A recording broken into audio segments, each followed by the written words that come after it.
Hello and welcome to the Deathcast. I am your host, author, and journalist Ian Tott, and I'd like to thank you for joining us as we prepare to take a look at a brand new case. Before we get into it, as always, I have the normal show notes. If you'd like to follow the show on social media, just search for the Deathcast, Deathcast Official, or Deathcast Podcast. If you'd like to help support the show, there's a number of ways you can do this.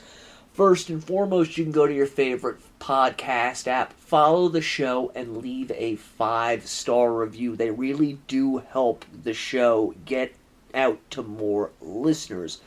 You can also go to tinyurl.com/dcastpatreon, where for as little as $1.99 a month, you can get access to early, ad-free shows, along with exclusive content such as the series covering the allegations against Vince McMahon, the Columbine School Massacre, as well as the ongoing look we are taking into the Atlanta child murders.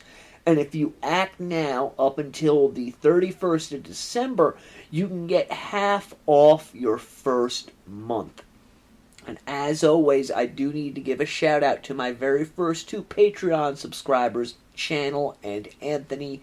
Thank you guys so much. You are awesome. Alright, now that all that's out of the way, find yourself a nice comfy chair, kick back and relax. I've got my coffee, I've got my cigarettes. Let's go into the crypt. Before we get really into the meat of the matter concerning the Oakland County child killings, which took place in and around Detroit in 1976-1977, we need to discuss a couple of things. First and foremost, this case may be unique in American true crime history, as the various law enforcement agencies that have been investigating it for over 40 years have continuously remained extremely tight-lipped about what information that they have and what information they don't have.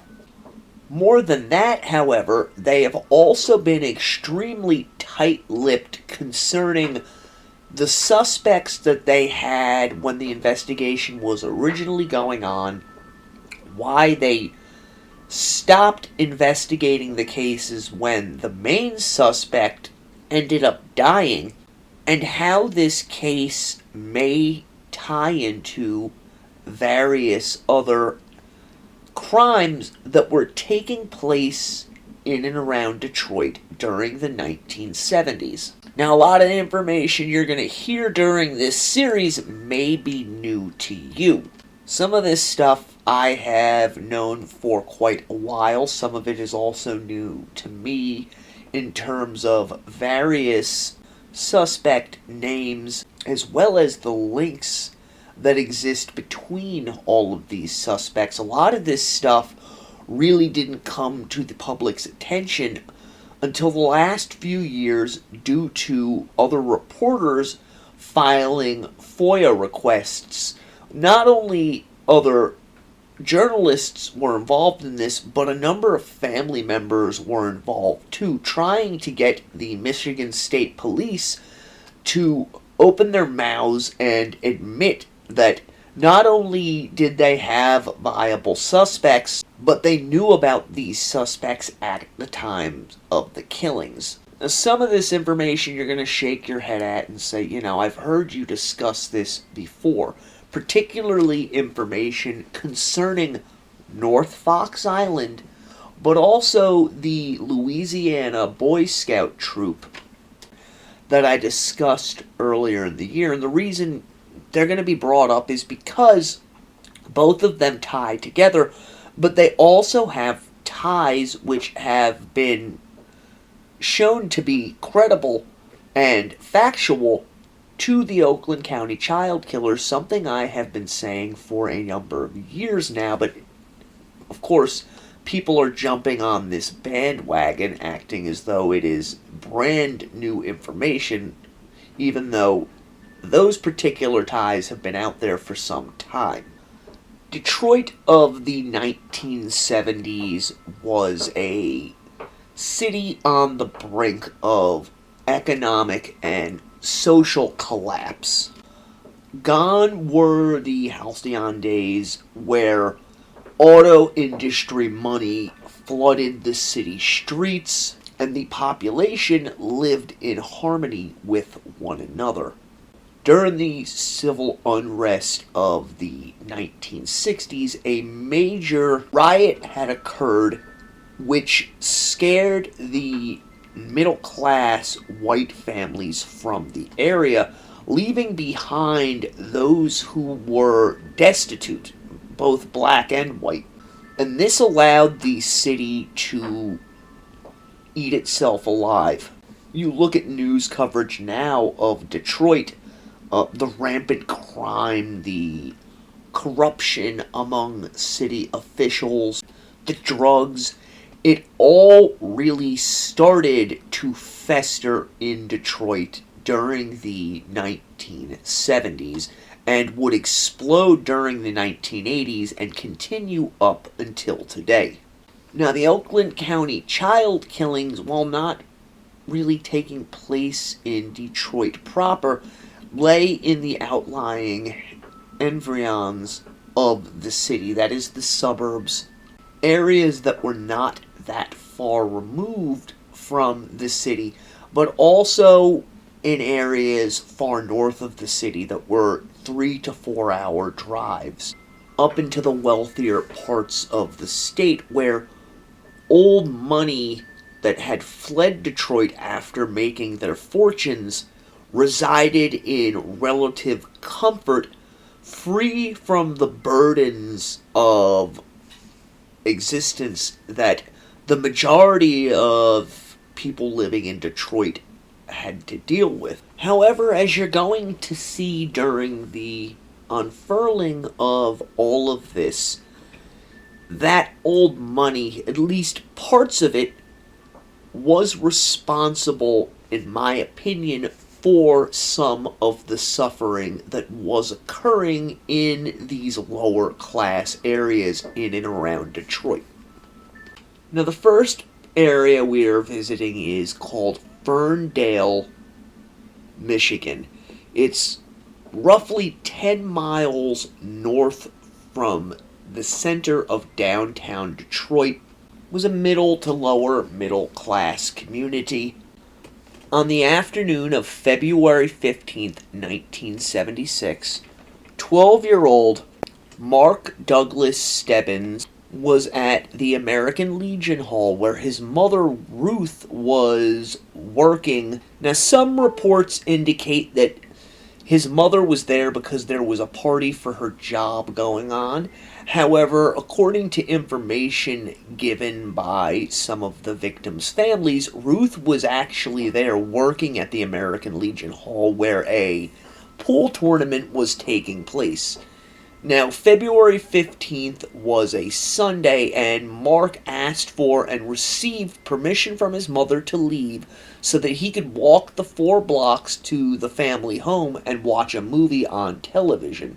His mother became concerned when Mark was not home when she returned home that evening and immediately contacted the Ferndale Police Department. Missing posters using the previous year's school photograph immediately went up around town, but there was no trace of Mark Stebbins, who was listed as being in the 7th grade at Lincoln Junior High, just under 5 feet tall with strawberry blonde hair. Unfortunately, Mark Stebbins is going to be found murdered on February 19th, 1976. At roughly 11:30 a.m. on that morning, a man by the name of Mark Bodeheimer left his office, which was located at the Fairfax Plaza in Southfield, which is roughly 4 miles from where Mark was last seen, and found the body lying against a brick wall that separated the parking lot of the Fairfax Plaza from an adjoining strip mall. Stebbins was found lying on his back, wearing the same clothing he had been wearing the date of his disappearance, with his hands crossed over his chest. Now, this information I'm about to share here was not released at the time. In fact, the police went to great lengths to state that Mark was not sexually assaulted in any way. However, according to his autopsy, his body showed signs of both anal and oral penetration.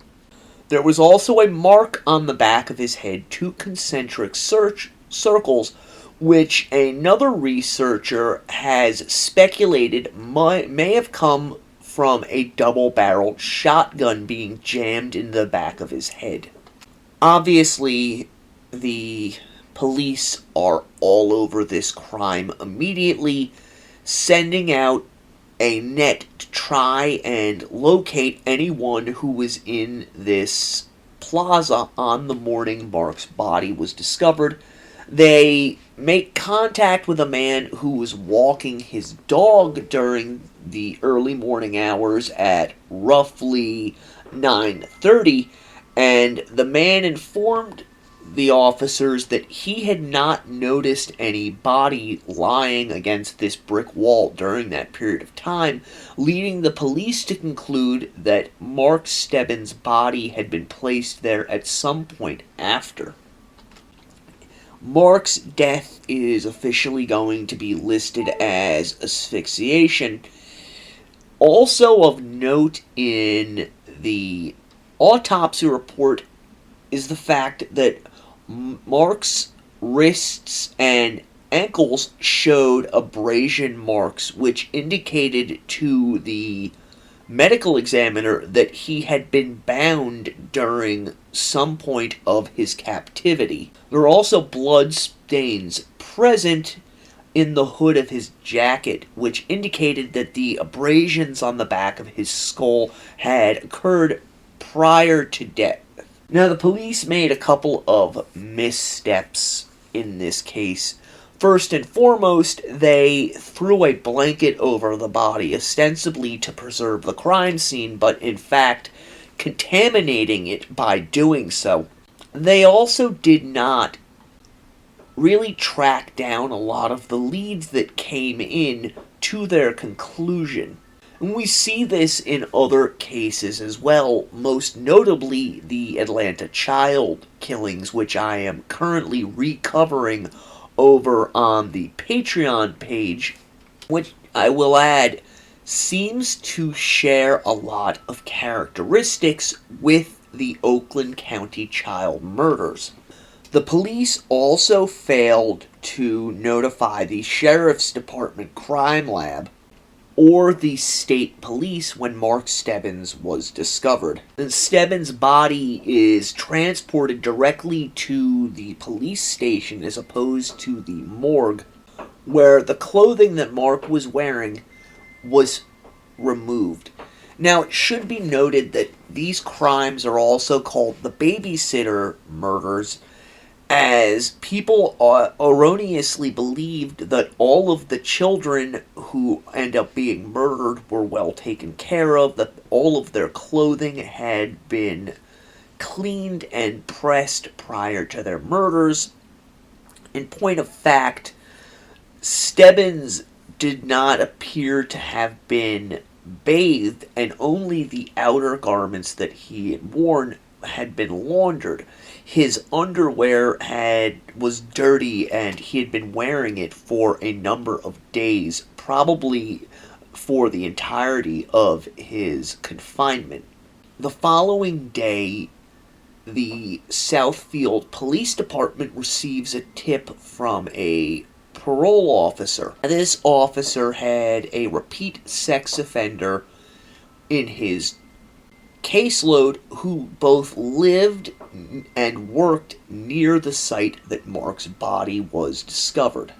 This was 35-year-old Archibald Archie Edward Sloan. Sloan had an extremely long police record, all involving child sexual abuse of boys. In fact, most information indicates that he had been in trouble with the law for these types of activities at least since the time that he was 13 years old. And at this period of time, February 1976, he's on parole for such crimes. On the night of February 15th, 1976, that's the day that Mark Stebbins went missing, Sloan contacted the Southfield Police Department and let them know that he was working late at the garage where he was employed. This was the McCracken's Service Center located on 10 Mile Road. Now, ostensibly, the reason that Sloan contacted the police is because during this period of time in cities like Southfield, the police would drive around, and if they saw lights on in a business, they would stop and check to find out what was going on, whether everything was all right, if there was a burglary going on, that sort of thing.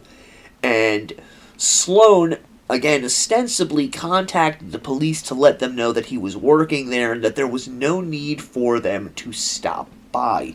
This particular statement to the police, to me, seems extremely suspect, especially given Sloan's prior history and the location of where he was calling from in relation to where Mark Stebbins' body was discovered. And before we get too deep into the woods on this thing, I do have to point out that the majority of these pedophiles that we're going to be discussing in this series were known and or knew one another. And in fact, according to official documents, were in cahoots with each other more often than not in the course of their various criminal activities. This includes Archie Sloan. Now, I can't say with certainty whether Mr. Sloan was involved in the disappearance, assault, and murder of Mark Stebbins. My personal opinion is that there's a very good possibility that he at the very least had knowledge of it, and the timing of his phone call on the night that Mark disappeared is extremely suspicious. Back to February 19th, roughly an hour after Mark Stebbins' body is discovered, the police place a man under surveillance who, at least according to official documents, is the last person known to have seen Mark alive. There's a 24-year-old by the name of John Crosby. According to reports, Crosby had seen Mark leaving the American Legion Hall and offered him a ride home.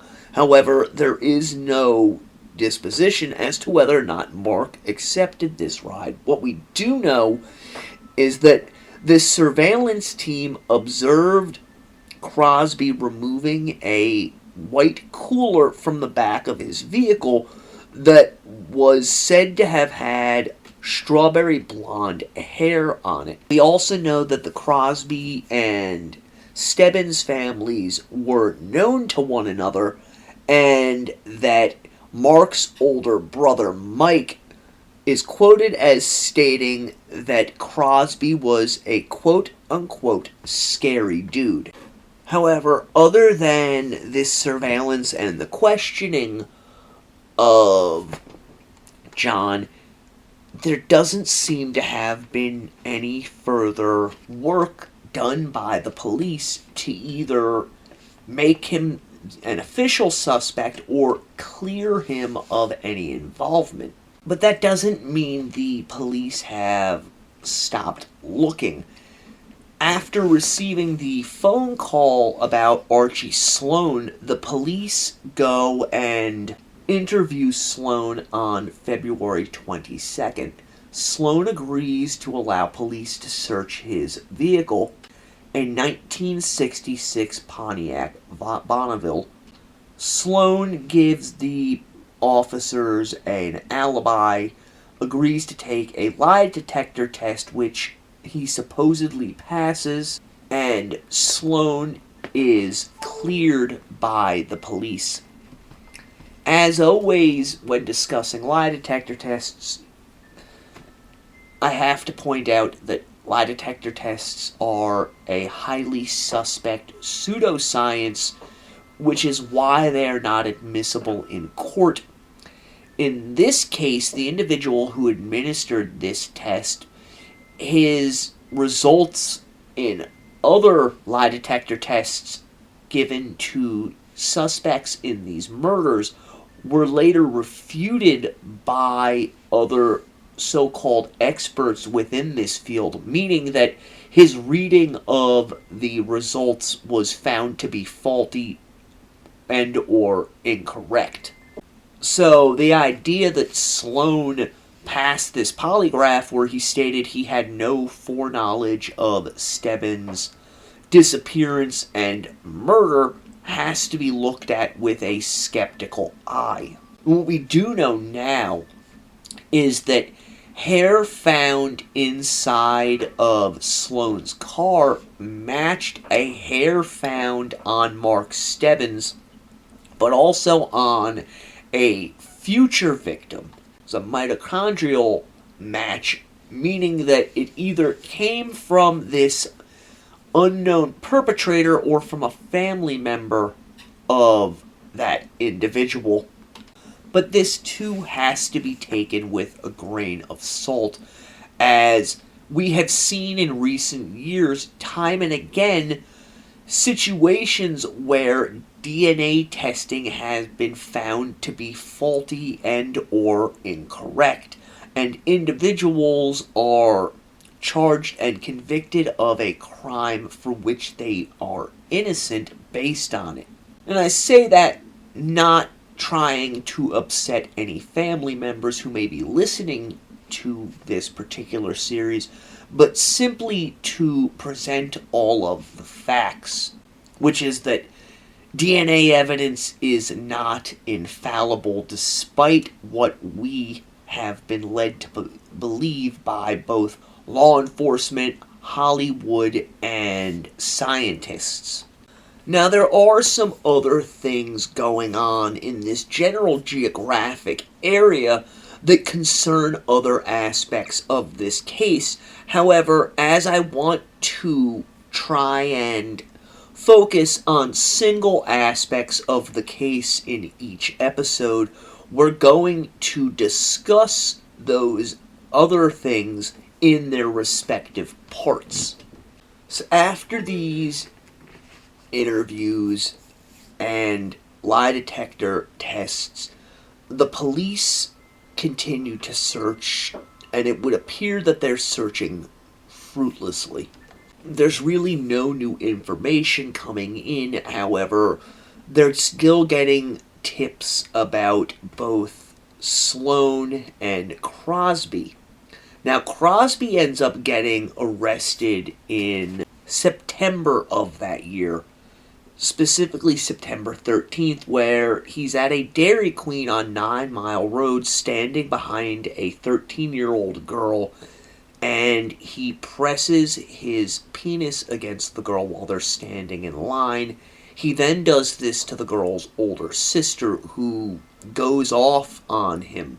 Witnesses state that Crosby then calls the young girl a fucking whore and then left the store. He's going to end up being arrested for this. However, at the time of this recording, I can find no disposition of that arrest.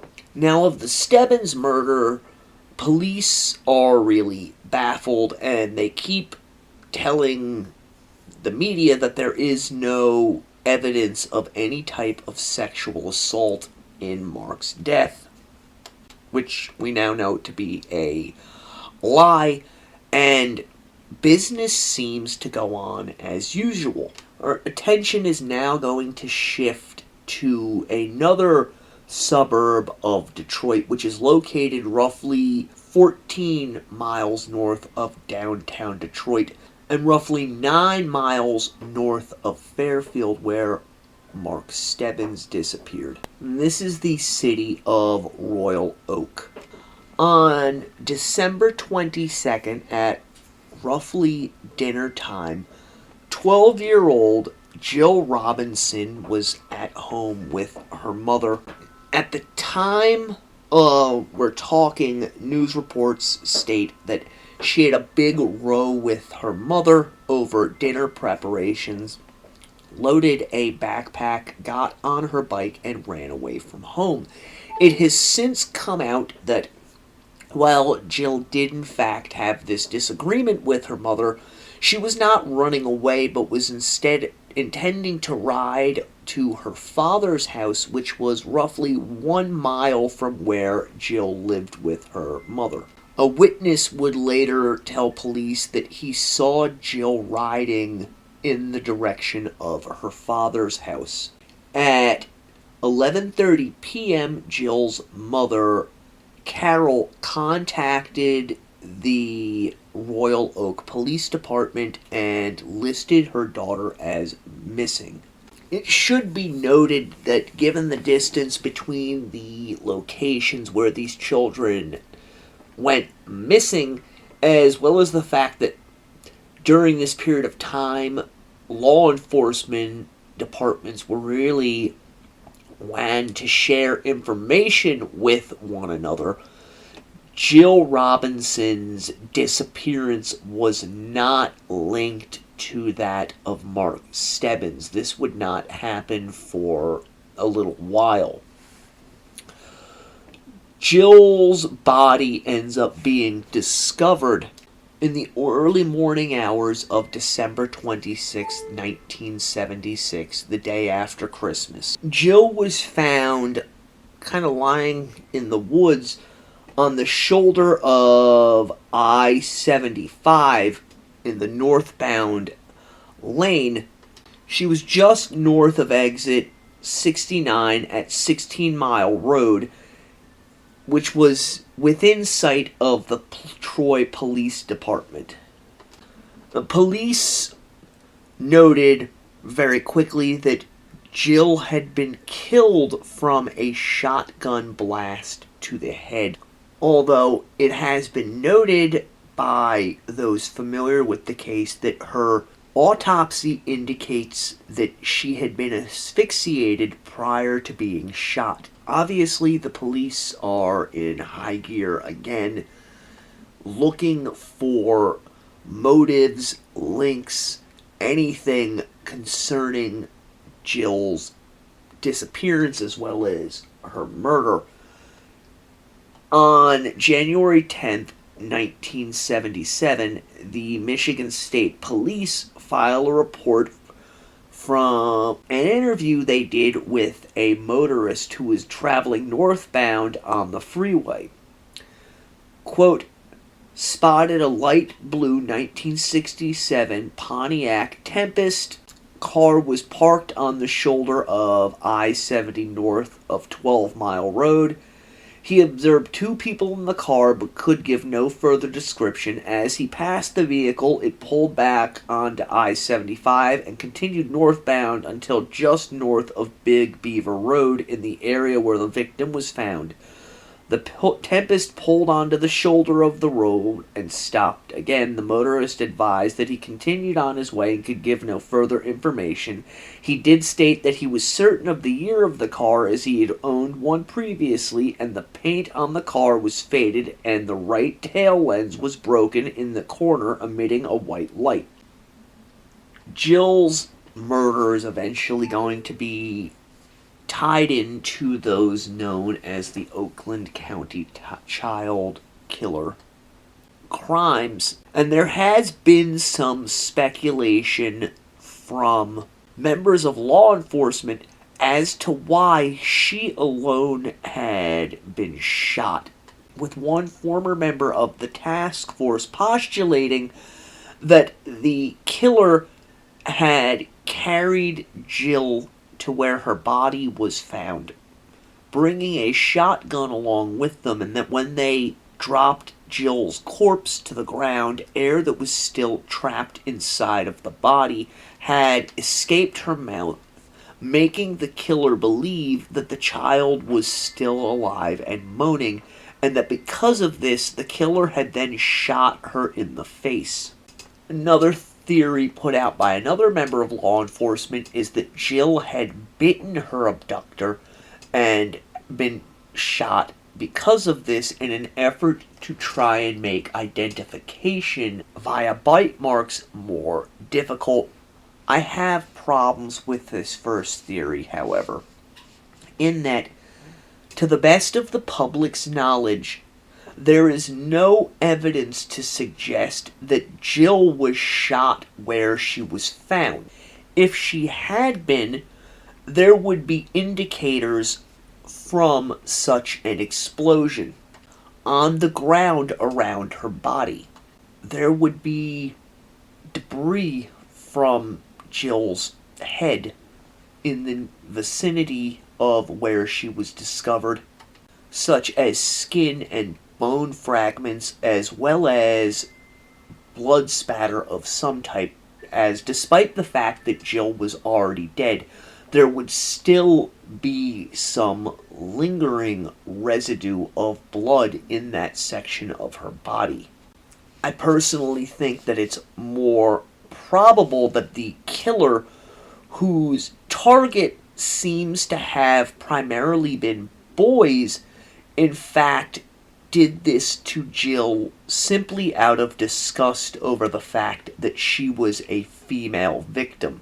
We're going to get into that in a later episode, but that is my theory as to why Jill was shot in the face and the others were not. This despite the fact that there was one other female victim. Getting ahead of ourselves a little bit, I don't think that all of the victims were killed by the same perpetrator. Much like the Atlanta child murders, I believe that this was a ring of pedophiles, which there is ample evidence to support, and that multiple members of this ring committed murders on behalf of this ring, which would explain why Jill was shot in the face and why the other victims were more ceremoniously discarded, their arms crossed across their chest, that type of thing. Again, it's speculation on my part, but that speculation is based upon years of researching these types of horrific crimes. The investigation into Jill's disappearance and murder turned up a number of things. First and foremost, that her bicycle had been found the day after Jill left home, abandoned behind a hobby shop. We do know at the crime scene that one set of footprints was found in the snow near Jill's body, and it's presumed that the killer had carried Jill over his right shoulder, i.e. his strong side, and had dropped her from that position. However, there is no evidence to indicate that there were any fibers or hairs found on Jill's body. Shifting focus yet again, we are going to the city of Berkeley, which is, again, roughly 14 miles from downtown Detroit in a northwestern direction. On January 2nd, 1977, 10-year-old Christine Mihalic walked from her home to a 7-Eleven located on 12 Mile Road. She went there to purchase a teen magazine somewhere around 3 p.m. in the afternoon. As with the other two victims at this point, her mother fairly quickly notifies authorities that Christine is missing. There are posters put up throughout the city, but no one seems to have seen anything. We know Christine arrived at the 7-Eleven. We know that she purchased the magazine, but outside of that, Christine's whereabouts are unknown for the next 19 days. Before we get into discussing the discovery of her body, I want to point that out fairly quickly. 19 days is quite a bit longer than the first victim, Mark Stebbins, was missing. It is longer than Joe Robinson was missing. Stebbins was found fairly quickly, only 3 days after disappearing. Jill was found roughly a week after her disappearance. Christine, almost a month after her disappearance. This leads us to two trains of thought. One, that Christine was held captive for this entire period of time, and the abuse that she went through was well beyond that of the other victims in this series of crimes. Or that she was held captive and alive for a short period of time and then disposed of. What am I talking about when I say that? Well, when Christine was found, her body was frozen. Remember, it's the dead of winter. However, there is no evidence to state when she died. We know from killers such as Richard Kuklinski that it is possible to freeze a body right after killing the victim to throw off the police in their efforts to try and determine a time of death. And as it's believed by most researchers and law enforcement that those responsible for these crimes had money behind them, it's not outside the realm of possibility that Christine may have been murdered within a few days of her abduction and then frozen in, a freezer before her body was disposed of. And one of the suspects that we're going to talk about in a future episode, in fact, did have access to just such a freezer. Unfortunately, however, unless there's a crack in this case involving one of the suspects or person of interest who are still alive, we will likely never know the reality of the situation. On January 21st, 1977, Christine Melich's body is discovered at roughly 11:45 a.m. On that morning, a mailman by the name of Jerome Wozni was out delivering mail along Bruce Lane in Franklin, Michigan, which was and still is a fairly affluent area. This area was heavily wooded at the time that the mailman was driving down the street, and he later told police that he was drawn by the flash of something brightly colored in the snow. Wozni pulls to the side of the road, gets out, and walks towards it, realizing upon reaching this object that is in fact a child's body, at which point Wozni runs back to his mail truck and contacts the police.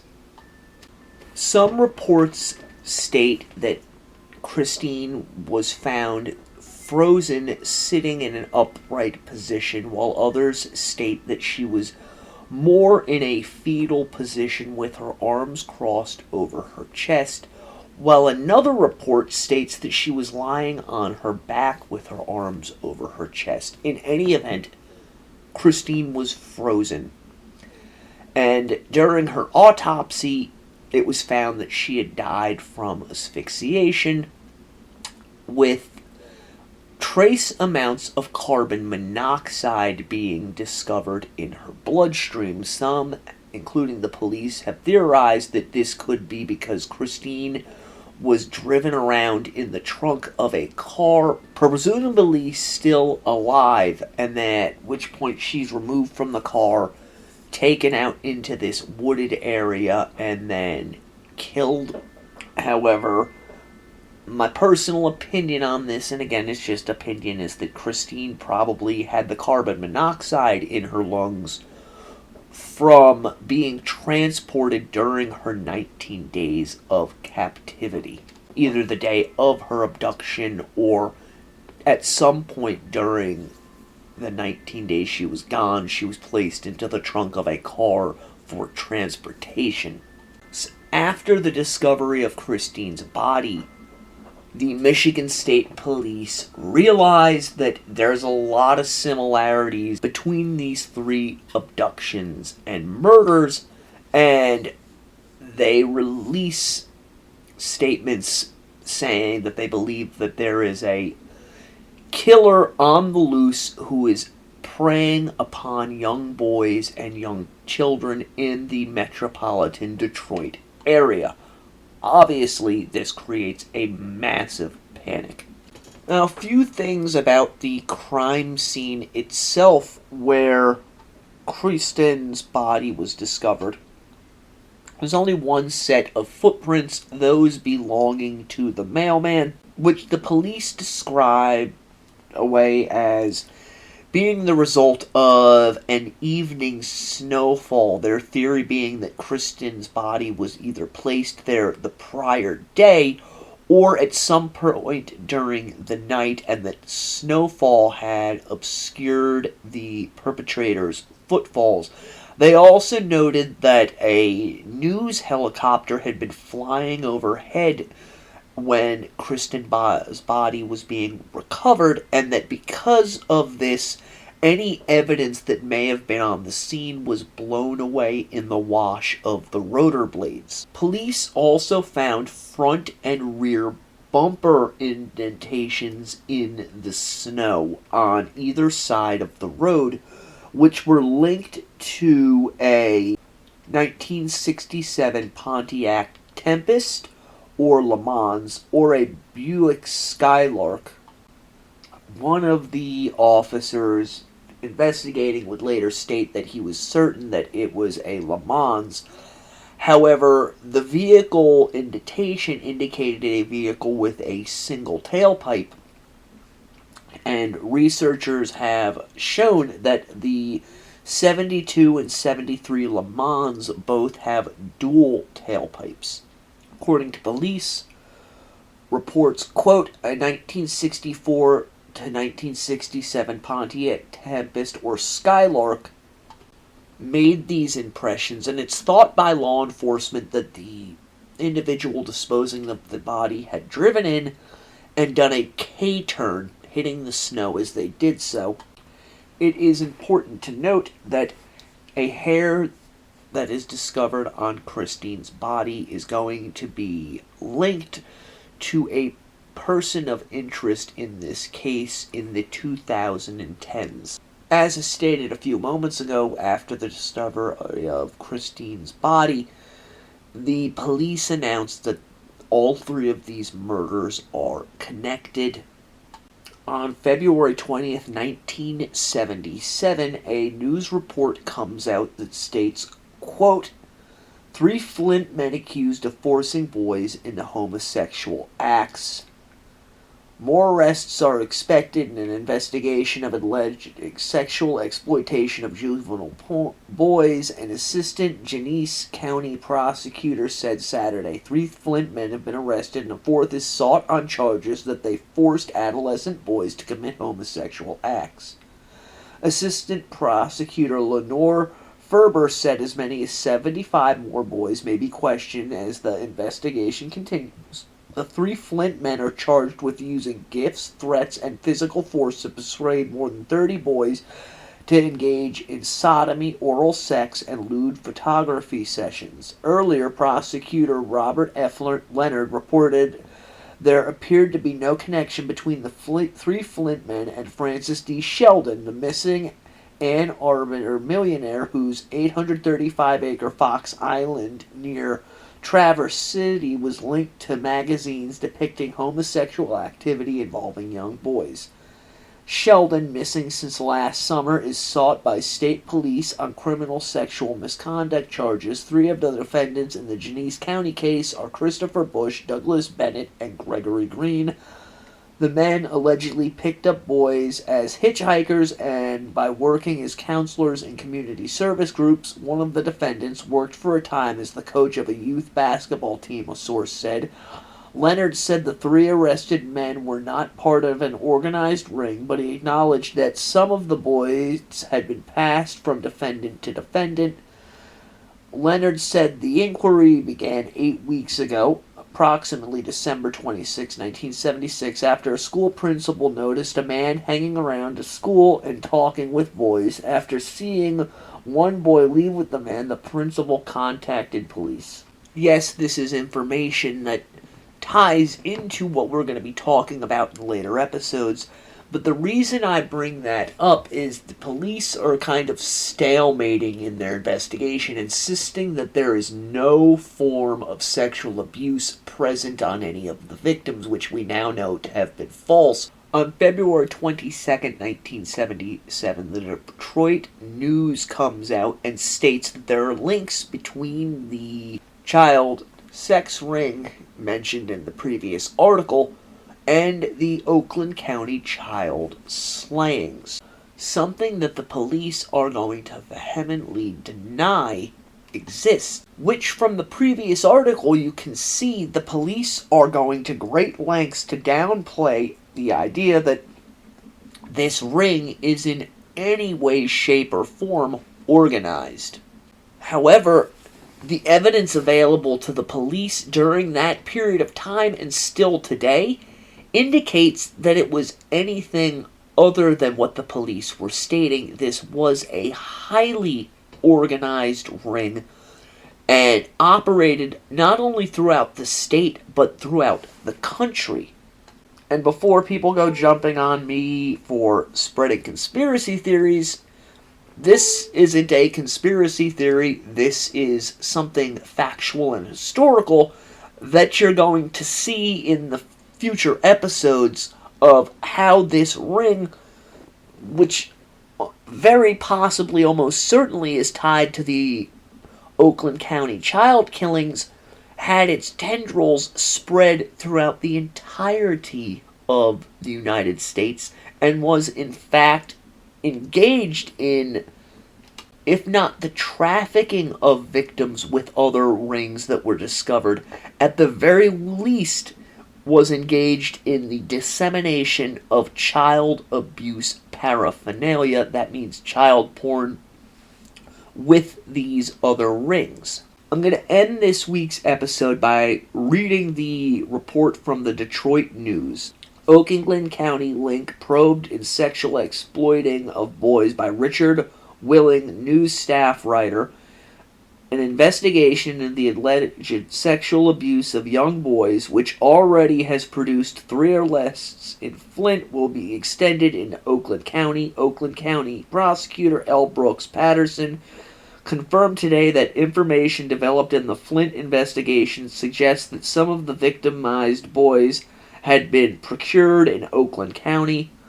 Officer Thomas Waldron said it is his understanding that Oakland County is faced with a large number of complaints similar to those made in Flint, where an estimated 30 prepubescent boys were allegedly forced to commit sex acts with men with each other and before cameras, but Patterson said he is unaware of any increase in the usual number of scattered instances of homosexual complaints in Oakland County.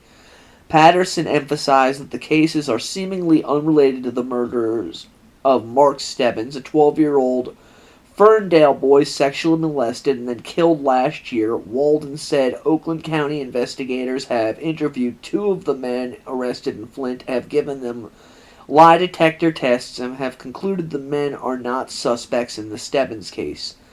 The 3 Flint men, Douglas Bennett, 19, Gregory Green, 26, and Christopher Bush, 40, were bound over for trial in the last 2 weeks on multiple charges of CSC.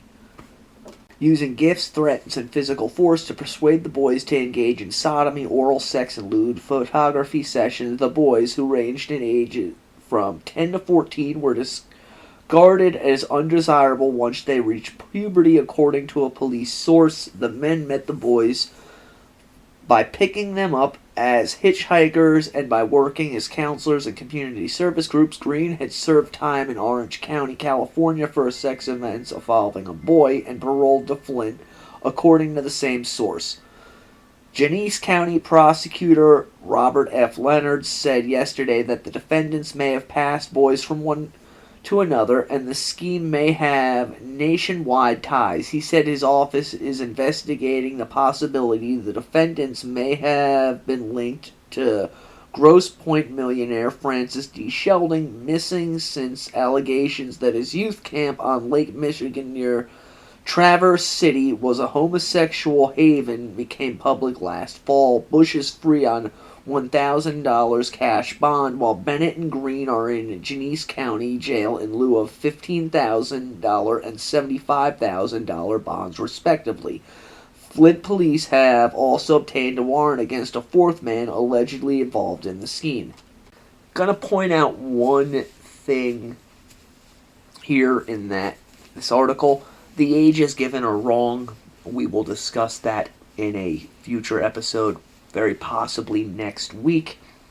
For now, however, we're going to end the show at this point with 3 young children having gone missing and having been discovered dead by asphyxiation in the span of roughly 12 months. I hope you guys are enjoying this episode, and until next time, stay morbid.